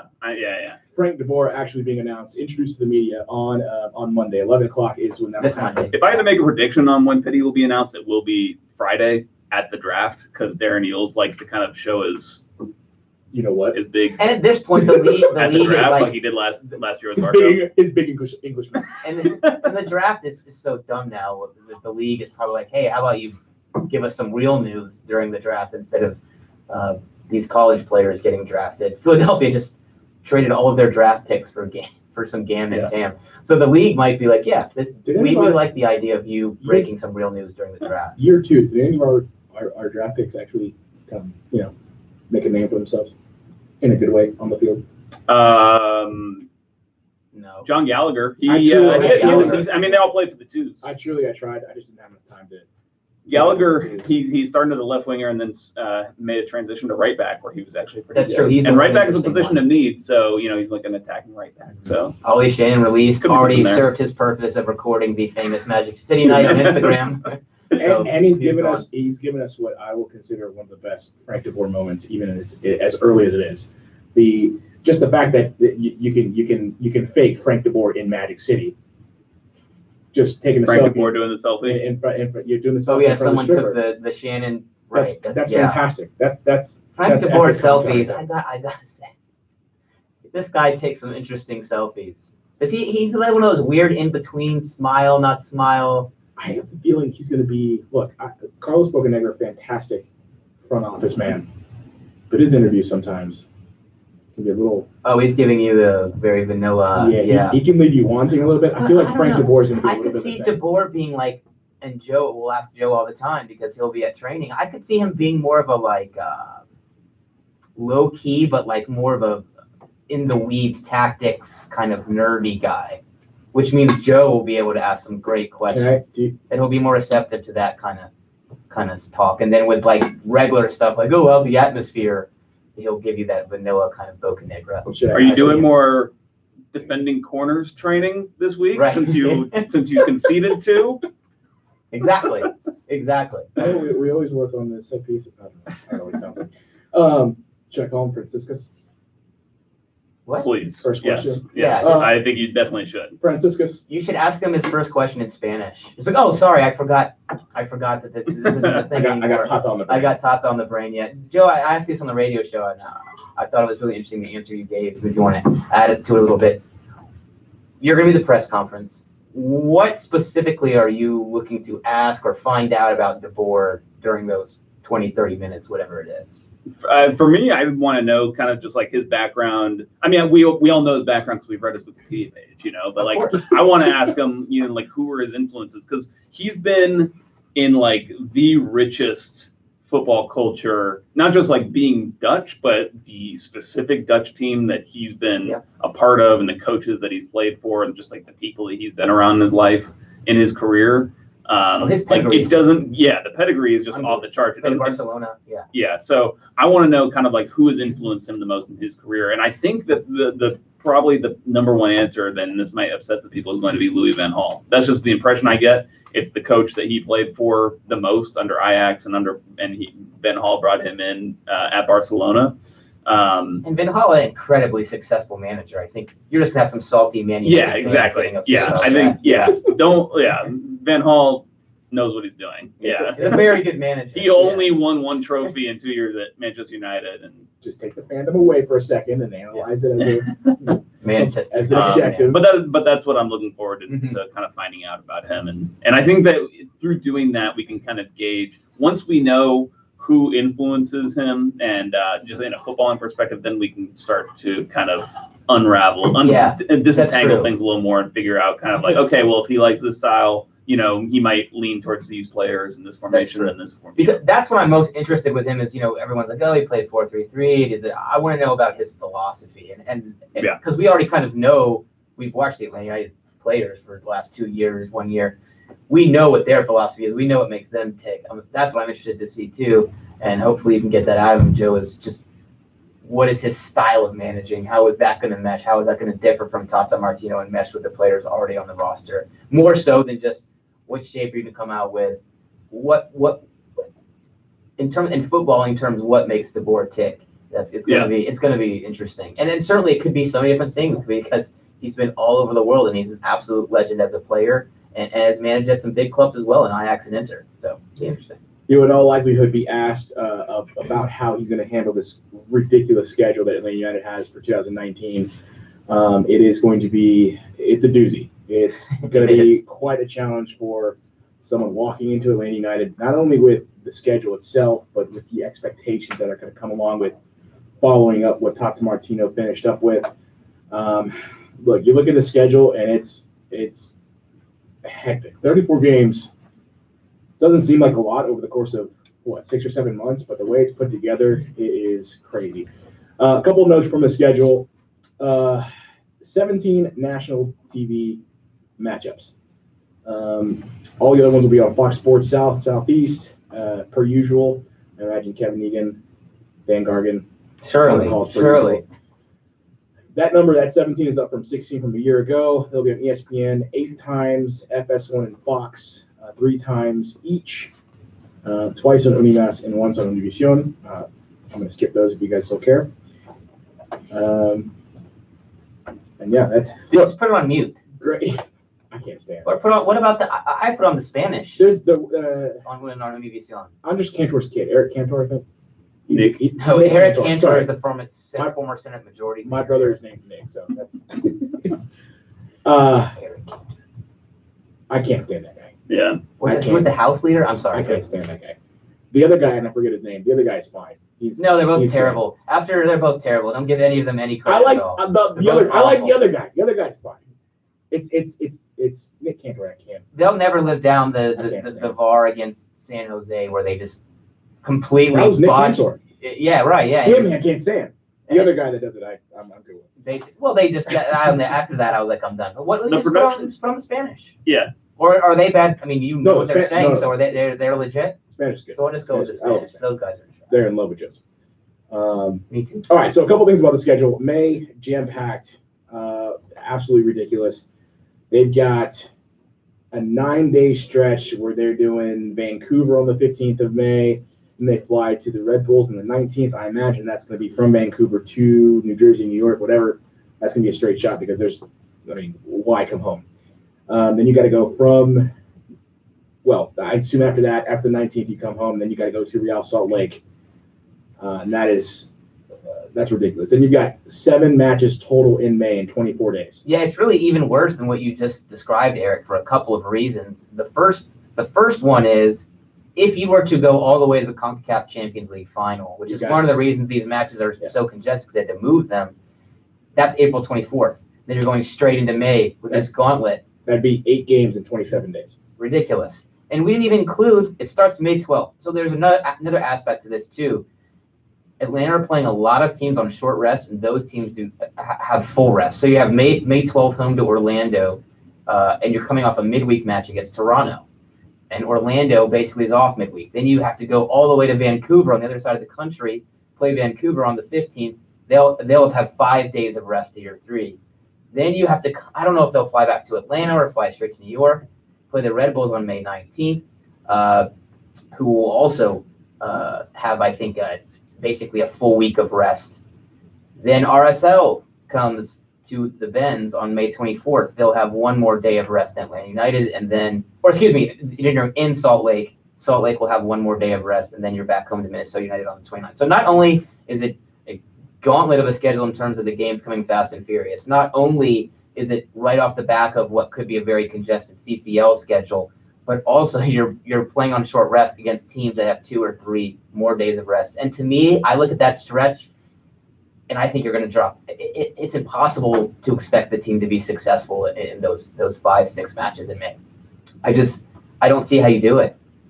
All right, look, I'm with you. Look, if you want a super specific, we're going over the highlights of the schedule. If you want a super specific breakdown of the scenarios that Josh just mentioned, Soccer Down Here does a great job. I think it's a podcast from Tuesday. I'm more or less just repeating what Jason said. But they do a super specific, and I think that between the 3 of them and the radio station, the other radio station in Atlanta, they do a great job of breaking this thing down. And I want to give them credit because it's a fantastic job. If you want a long, because there are a lot of kind of they spend an hour stretches. Just on the schedule itself, so that's how good of a breakdown it is. There are a lot of kind of unique stretches like that one we just described in May. So if you want to get in the weeds on that, yeah, absolutely. A couple other moments, you play Orlando City twice, and the other big congested part of the schedule, June 26th to July 7th. That's 4 matches in 12 days. That's at Toronto, home versus Montreal, at Chicago, and then you take the Red Bulls on at home July 7th. Right after that, you got Gold Cup and Copa America, which, sure, it's a break for Atlanta United, the club, but Brad Guzan, Darlington Nagbe, Joseph Martinez, Romario Williams, Tio Villalba, they could all be on international duty, so not really a break for them. July 7th, you've got the Women's World Cup final. Following that, you've got Atlanta hosting Seattle, and what should be a Mercedes-Benz Stadium to full capacity. You play the Portland Timbers on August 18th. Why they wait essentially half the season to rematch Portland and Atlanta, I don't know, but that's that. The third really congested part of the schedule, and again, this is just, for the most part, this is just MLS, the MLS schedule, not to mention U.S. Open Cup, CCL, plus what you're adding with the Campeones, yeah. Mm-hmm. Which would be against Chivas, right? Chivas won CCL last year. I believe that's correct. Oh wait, no, it's against the Mexican. It'll be against the Mexican champion. I'm sorry. Yeah. Which is we'll do some research. Not determined yet because they're not done with the Clausura. So September, they're gonna have 5 games in 16 coming out of the FIFA break. God. September 14th, they face Columbus. They take a trip to FC Cincinnati that Wednesday. September 18th, a trip back home to San Jose. September 21st, back-to-back away games against NYCFC in Montreal. And I mean, that's just the MLS schedule. I'm not even going to get into it. And again, Soccer Down Here does a great job of including CCL, U.S. Open Cup, Campeones Cup. So we could spend an hour. I mean, there's going to be so many midweek matches. It's going to be incredible, especially if you progress in the 2 cups, Champions League and U.S. Open Cup. Don't forget, especially specifically with CCL, you advance, you're adding 2 more games to the early schedule. Every round you add 2 matches. I got to be honest, this is going to sound very negative. I really see no path to Supporter Shield looking at this fixture list. I mean, it's just crazy. We're okay with that, honestly. Here's the thing. All these yes and no, but go ahead. There's going to be certain milestones that if you consider all this stuff milestones in terms of CCL champion, if you want to throw Supporter Shield, you want to throw U.S. Open Cup, you want to throw Campeones Cup, you want to throw in getting to the playoffs and MLS Cup final. There's certain points where after that point, it's either, okay, we're either going to dive in hardcore into this, or we're just going to be like, all right, well, we're done with that and moving on to the next goal. Yeah, it's true. But I think that aside from the trophy, I think the big thing here is that since MLS is going to single elimination throughout the postseason now, the Supporter Shield, it's not even about the trophy anymore. It's about being guaranteed the home field advantage. And that's huge. So Atlanta United, the schedule is congested with CCL. It's also congested because MLS wants to start supposedly a little earlier, but they couldn't do that this season because obviously MLS Cup was December 8th. So in the future, I think it'll be a little more realistic where you can bridge CCL and make a run at the Shield together. But this season is going to be so tough because you have the unique elements of MLS having to pack all these games together. And I mean, I think the deck is really stacked against Atlanta United to repeat, despite the talent, because you're almost guaranteed to be on the road for one or two playoff matches. It just depends on how you prioritize this. If they're hot going into the playoffs, you never know what can happen, and Sure. It's so hard to predict that. But I agree with you that Supporter Shield is like, who cares? yeah, it's just not going to be our year. Like there's better things that we should be trying to shoot for at this point. Supporter Shield, not like better in terms of like they're better things to win, but just like if you're going to go for CONCACAF Champions League, it just kind of makes Supporter Shield very difficult with this schedule. It's important to remember last year Red Bulls made a good CONCACAF Champions League run and then went on one Supporter Shield, but they weren't dealing with the congested schedule that every team in MLS is now facing with the moving up, shortening the schedule. So let me ask you guys this, because I think this is the real practical question is, if Atlanta United doesn't add significantly to the roster between now and day one, and I think they'll probably add one or two. Yeah, I think so too. But is the depth in place of the club right now to handle all these competitions and not pull a Toronto like last year where you're literally just rolling out an academy team from that MLS match? I think we do have the depth. Yeah. It doesn't feel like it because we haven't seen so many of these players. We haven't had to rely on our depth especially in certain areas like in center back. We haven't had to go through too many players. But I mean, I have to think we have at least as good a depth as most teams in this league, right? So it doesn't feel like we have as much depth as like a Champions League team would have. Like I feel like most like top European teams have like two solid sets of players that they can run through. But like this MLS squad building rules, you just don't have that leeway. So I think that with our young players, we actually have a decent amount of those kinds of guys that are replacement level. Compared to most other teams. This is the season where everyone's been talking, why don't you play Carlton more? Why don't you, last year, why don't you play Bella more towards the end? Yeah. This is the season that's really going to determine how critical Atlanta United 2 has been, and also just generally Atlanta United's youth development. Because I think you'll even see, for a U.S. Open Cup, you might even see like a Jackson Conway or someone like that, Joseph Samuel called up. And if you make a run deeper into the Cup, you'll see those guys more and more. So the depth is going to be tested of Atlanta United, but specifically because the depth is mostly youth, like you were saying, Joe, the developmental process, and we think they've been doing a good job. We know they've been doing a good job, but if they've been really live up to the hype, we're going to see those guys step in, and you're going to see a legitimate rotation that's able to keep the club competitive, unlike Toronto last year, who basically just had to forfeit a couple matches because they just didn't have the squad depth. TFC2 is not a strong USL team that they have to call up from. If Atlanta United is really producing as strongly out of the academy and the second team as we believe they are, we're going to learn that for sure this season. I also don't think we've got a chance, specifically with Tata Martino and the way he kind of dealt with the rotation of players. We haven't had a chance to see what Atlanta United's depth truly is. I feel like we didn't see enough of the players. There are a number of players that we just didn't see much from at all. I'm not talking about Carlton. I'm not talking about Bell. I'm not talking about. I mean, even Carlton didn't get that much run. And you can make that argument, but even the players behind those guys, we didn't get to see a lot of them. We didn't get to see enough of what they got to do, what they can do. Some of it was due to injury. Some of it was just because maybe they're just not there yet. Yeah. this entire situation with the schedule just brings up the discussion of what Atlanta United is going to prioritize.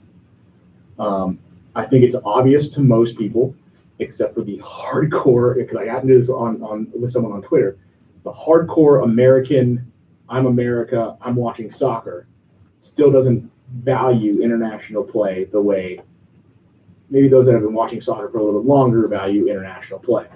CCL is the priority. In the interview between Darren Eales and Frank DeVore, I guarantee you, I don't know this for a fact, but I can guarantee you, I'll bet my future house on this. You can ask them. That that CCL was absolutely prioritized as something they were going to go after. And in my opinion, if we can all agree that CCL is something we are absolutely all in on, I don't care who you start against DC United. I don't care who you start against FC Cincinnati. I don't care who you start for the first 10 games of the season. We've seen it time and time again where Portland or Seattle find a way to go from 0 to hero, from worst to first in the second half of the season that the first 10 games I don't care about.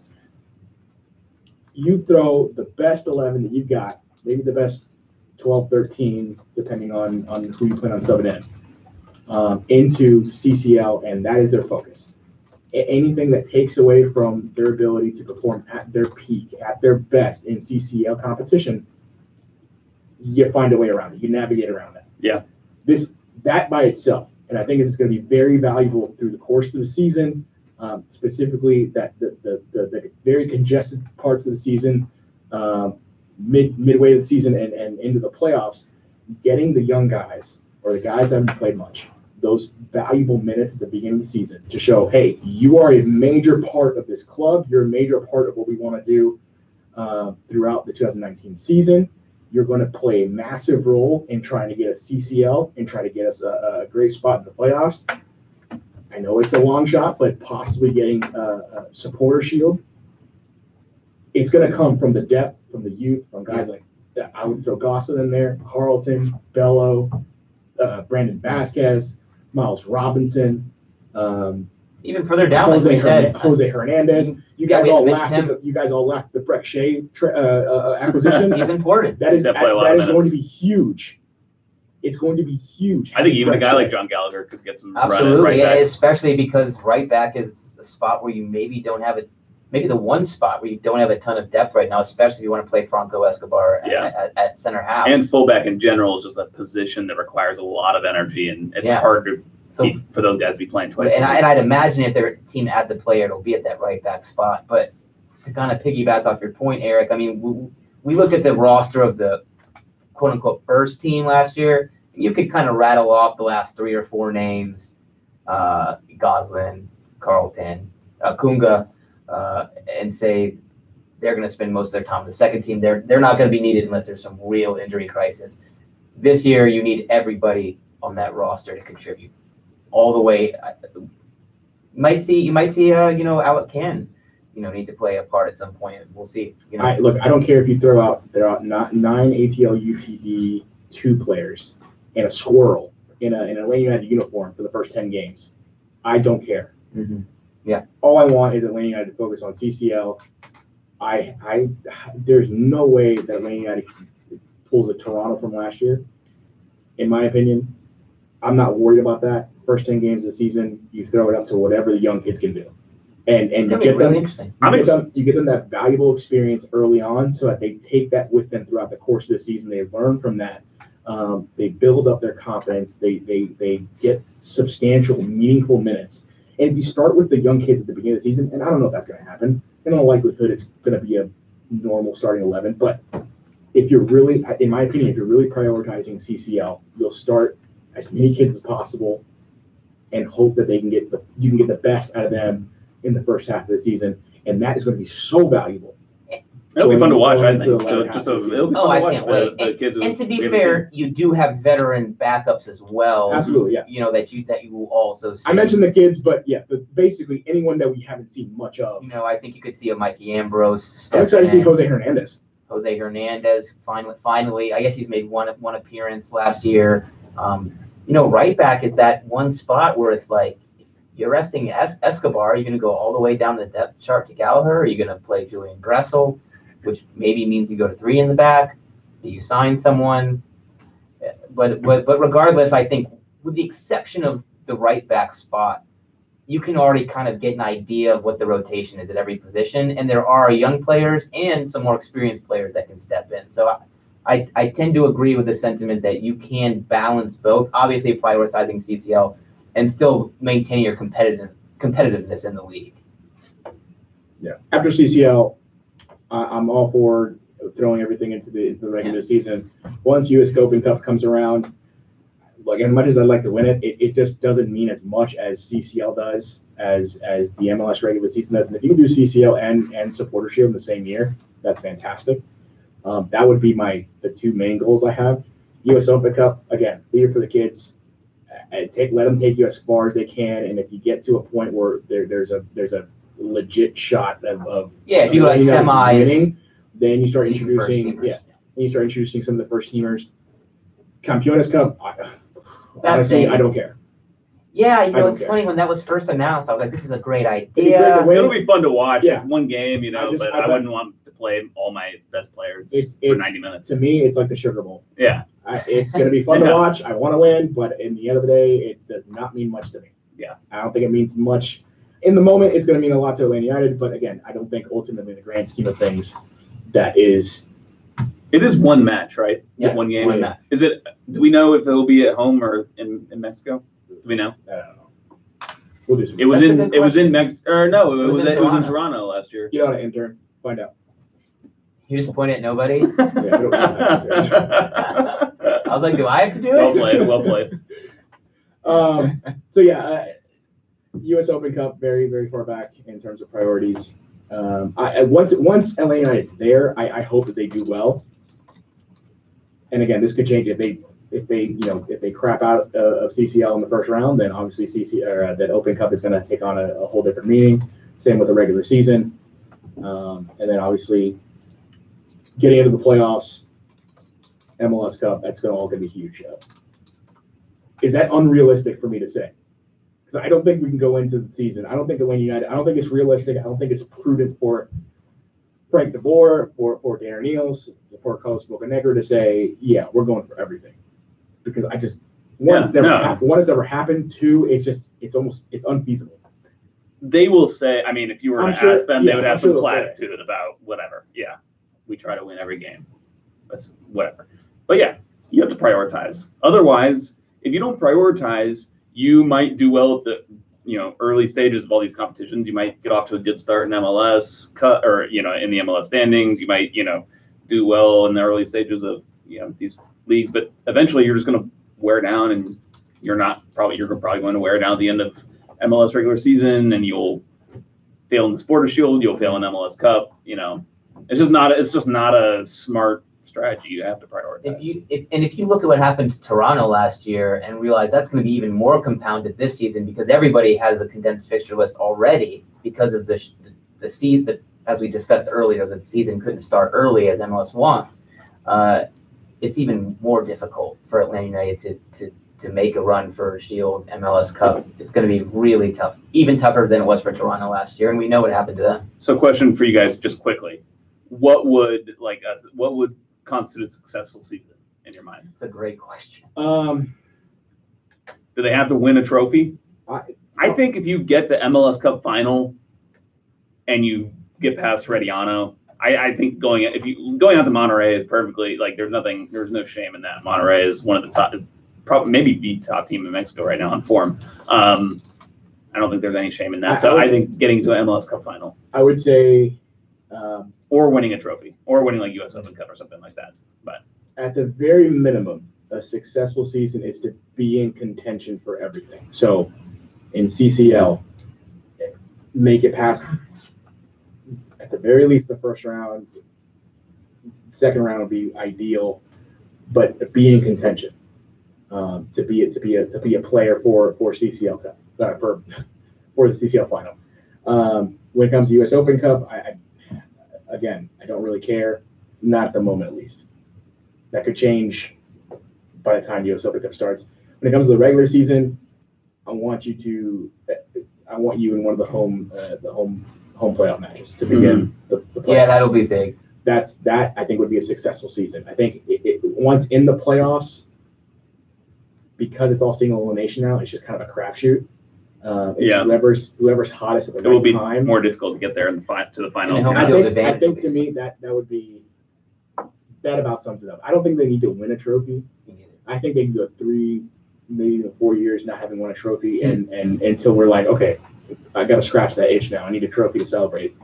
I need some kind of parade. I couldn't go 3, 4 years. I wouldn't go that. I mean, just realistically, because I just think when you look at the ability and talent, it's crazy that we're having this discussion, but the fixture list is that crammed, and you're in multiple competitions. And to me, this will be one of the few seasons, assuming that this is the type of personnel Atlanta United have year in and year out. This is one of the few seasons where I'll say you don't need to win a trophy for it to be a successful season. And I think with respect to all the competitions, it's just all going to be context. I mean, to me, if you go out in the round of 16 against CCL, then you do need to be competing for Supporters Shield. If you go to the quarterfinals and you compete with Monterrey, assuming that's who you go up against and go out to them, then that's explainable if you don't compete for Supporters Shield. So to me, it's just all going to be performances, the context of each specific competition, and I can't sit here and say they have to win a trophy because it's going to be tough to win CONCACAF Champions League. My focus is so much on CCL right now that I don't really care what happens the rest of the season yet. And I think we all know that it would be great to win CCL. I think there's a legitimate shot. It's a long shot. Absolutely, if you have a competitive tie with Monterrey, and again, we're assuming they get past Alianza, then I think CCL is a success. I think every competition is just going to depend on context, performance, competitiveness, and not necessarily whether you get a trophy or not, because there's just going to be so much general fatigue throughout the squad and so much rotation and so much fixture congestion. I feel like this season is going to be a lot like 2017 in the sense that we'll probably be a little bit disappointed at the end. Again, new coach. You're going to have a new focal point of this team in Pity Martinez, assuming Almiron leaves, which I think we can all say is a fair assumption. I forgot we have Pity Martinez. We're going to win all the trophies. Any other season, I would say that. Any other season, I would say that. Even if we were in CCL, but it's just this year, it's nuts. The newness of everything, the fact that repeat champions is in any sport is unbelievably rare. Yeah. I want to believe, and I do believe, and I'm excited for the 2019 season. I think my expectations are more geared to what's in front of me, and what's in front of me right now is CCL. And that's all I really care about right now. Once CCL is done, I'll look at the rest of the season. It's kind of a transition season, even though there's no transition in terms of you have a great team. It's not a rebuilding season, but you've got a new manager. You're in extra competition for the first time. You already have the crazy MLS schedule that everyone's dealing with this season. You go into the preseason with kind of a transfer saga going over your heads with Miguel Almiron. This is the season where Atlanta United are going to establish their new identity and philosophy going forward, both whether it be how they compete on multiple fronts with CONCACAF Champions League hopefully happening in the years to come, and the league, and also, of course, the philosophy of Frank de Boer and how that meshes with the team. So results-wise, we'll see how that fits, but certainly you have some philosophical kind of fundamental transitions happening in the club right now. I think you also got to take into account, and I'm kind of stealing this from Alan M on YouTube. He mentions that we kind of need Barco to take a step forward in confidence for his development, and I agree. I absolutely agree. You didn't pay that much money for him to sit around the bench and come off the bench. I can't wait to see what year 3 of Tito is, because again, I think he took a massive step forward from year 1 to year 2. I'm sure. What about Gressel? I mean, what is it? Gressel, is he going to improve by the same amount? I also think that I think it'll be easier for Barco though, because he's not having to compete to get into like the best 11 every single week. There's going to be more natural rotations. So there will just be more opportunities. If he's not with the starting 11 during CCL, he's going to be on the starting 11 with them the regular season. But I also think that a successful season this year also means that Carlton gets substantial minutes, that Bello gets substantial minutes. If Carlton's not getting substantial minutes, there's something wrong. Yeah. that Jose Hernandez finds a way to make his name. Interesting to see in him. a starting 11. Yeah. All these guys that we've heard of and we're kind of not necessarily promised, but we've heard are promising players. We need to start seeing them. Year 3 is the year that needs to happen. It was funny. I got ridiculed for thinking that, oh yeah, year 2 is the year that Carlton. And I said, guys, I think he needs one more year. I don't think he's going to step over all of these other players. And it almost feels like the club was building for year 3, needing all of those guys at Atlanta United 2 being introduced last year with these guys, Goslin, Carlton, Kunga, and probably now, particularly the first 2 of those, Kunga and Carlton, ready to step on an MLS pitch and contribute. Bello as well, obviously. It feels like it was almost a 3-year plan for building your depth with terms of youth and also starting the USL side. Over trophies, I value that. Yeah. I can go without winning US Open Cup. I can go without winning Supporter Shield. Really like to win CCL just because of what that means. If you give me a strong showing in the playoffs and don't win for whatever reason, I can write it off to, well, it's a crazy schedule, new coach, new focal point of the team, all that good stuff. But if I can see the young players take a massive step forward and see regular minutes, get regular time, get rumored to as possible transfers for European clubs, that's all to me a successful season as well. It doesn't necessarily have to be I agree with silverware, but I do want to see. Yeah. And I think under Frank DeBoer, that's a absolutely, not only Frank DeBoer, but just the fact that what the schedule is, I think it's going to happen. You're going to be successful. That's going to have to happen. You're going to have to get the best out of your young players, out of the veterans. You don't see that much. I'm telling you, I think you guys are going to be surprised by what Breck Shea gives you. I'm saying it now. Yeah, I wasn't here for the Breck Shea podcast. I think Breck Shea. It's funny how calling him now. Prediction of 2019 is going to be a regular starting 11. Second half of the season going forward. Think so? Wow. I could see that. I could see it. Okay, I just want to say one thing about Breck Shea because I haven't been here the last 2 weeks. I think people have a tendency with players with very high expectations to not realize that, Breck Shea was a complete flop with respect to the expectations heaped upon him at 19, 20 years old. Even with the expectations heaped upon him at his last stop in Vancouver, he's still a productive player. Atlanta United signed him to a 1-year deal to provide the exact type of depth that we've just been discussing for the last 10 or 15 minutes. So I think people have the tendency to call someone a bad player when really they are productive, but they just fell short of expectations at previous stops. Mm-hmm. And the expectations are not going to be the same for Breck Shea in Atlanta as they were in Vancouver, as they were in Stoke, as they were when he was at Dallas, and obviously for the U.S. men's national team. So people running around saying he sucks and all that, I think you're being swayed by, number one, the fact that he fell short of expectations, and that's making you think he's a bad player when really he's maybe just an average one that can do some good things. And number two, he dresses like an idiot. So look, I don't disagree with you there. So look, I won't defend him there, but maybe his clothes are a joke, but certainly he is not. I think he's a legitimate squad player, and this is the first time in his career that he's going to be asked to take on a lesser role where I think he's going to be a little more comfortable and be a decent depth piece, or maybe what you said, Eric, maybe he does grow and become that starting guy week in and week out. I'm basing that prediction based under the assumption that Atlanta United played not exactly the same, but very similar to what they played stylistically under Tata Martino. So that obviously has a lot to do with it. We're pretty much done with those topics. We're ready to move on. There's another topic? A couple of bits of news. I have to go to the bathroom. I know. A couple of bits of news before we wrap it up. This coming out earlier today. Atlanta United signed goalkeeper Brendan Moore. Local product, spent most of his time in the lower leagues in England. He's a goalkeeper, 26 years old at Centennial High School in Roswell. I'm sure he's happy to be home in playing for what Atlanta United has kind of built themselves up to be. I'm sure he's just hyped to be on a not only with Atlanta United, not only back home, but with what's perceived to be a big club, at least in MLS circles. Outside of MLS circles, it gives the appearance of big club, which I love about Atlanta United, and I'm sure he loves it too. So look forward to seeing him. Hopefully he turns out to be the next Mitch Hildebrand, greatest thing that ever was. He's probably a third string /AU2 guy. Yeah. We'll see. Other thing, Tata Martino named Mexican national team manager officially.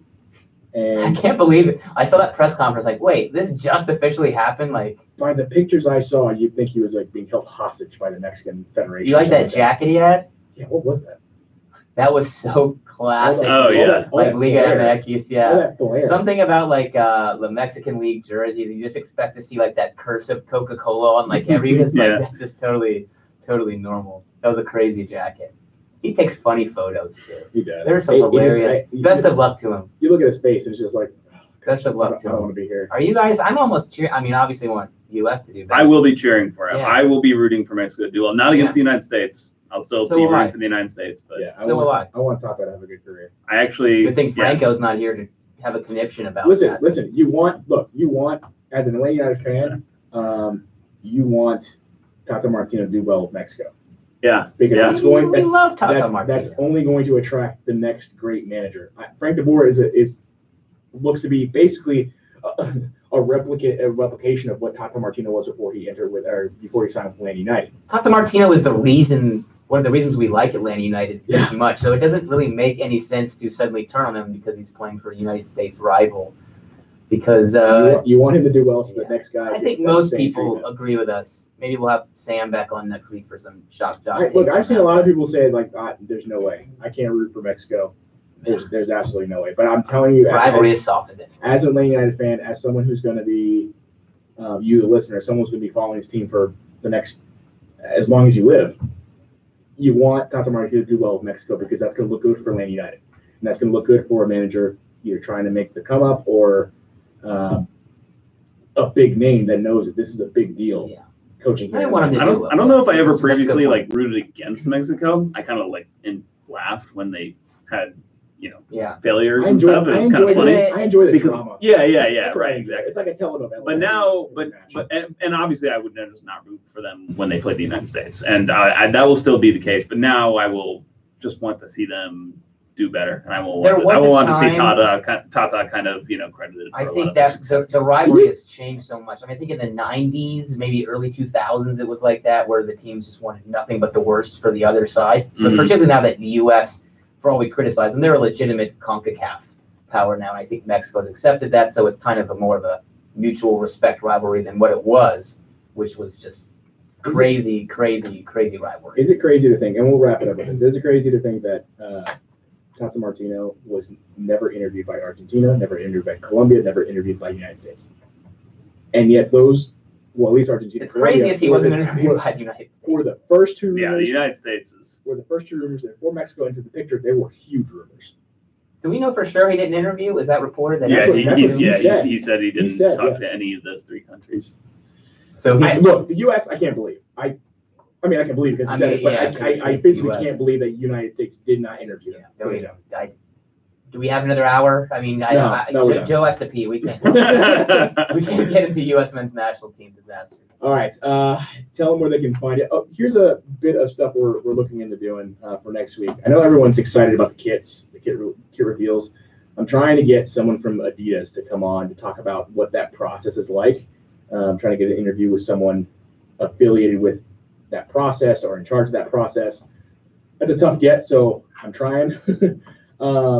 Again, Frank de Boer going to be announced on Monday, officially to the media and to everyone else, I assume, on social media. So get ready for that. And anything else?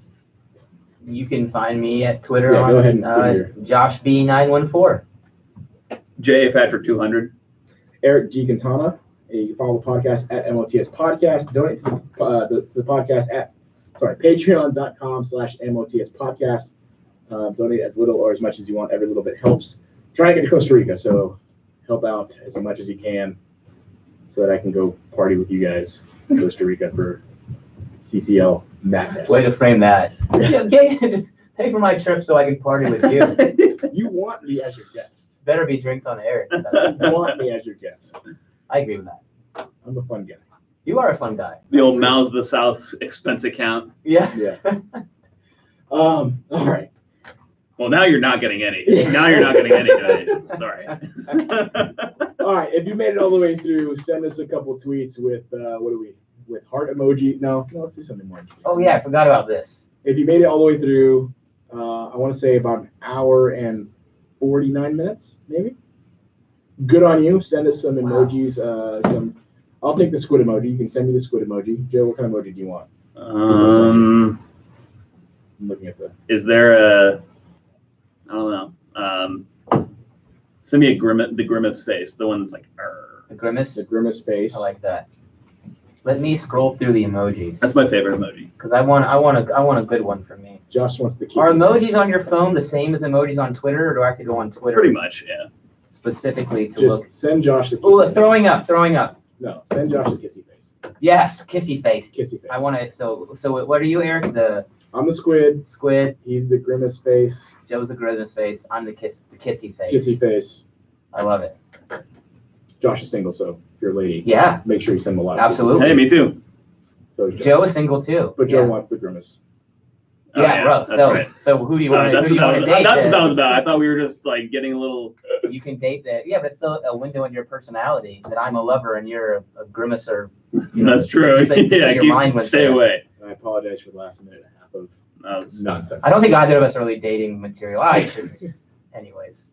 All right. That'll do it for us. Until next time. See you later, Atlanta. I gotta pee Thanks, too. guys. Love y'all. Thanks, Good night. everybody.